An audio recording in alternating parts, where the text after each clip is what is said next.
what would be your advice to them Mm. na who aspires to at least accomplish what you have right now? Okay, number 1, take risk.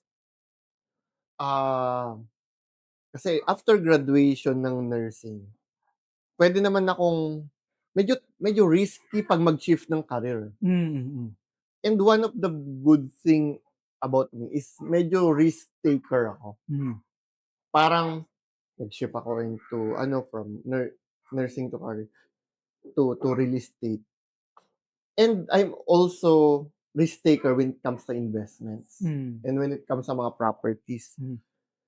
So give me that, have you lose money? Oo naman, Mm. oo naman. Dami na. There are times kasi na you'll decide if you stay on that comfort zone na Mm. or you want more. Mm. And there's nothing against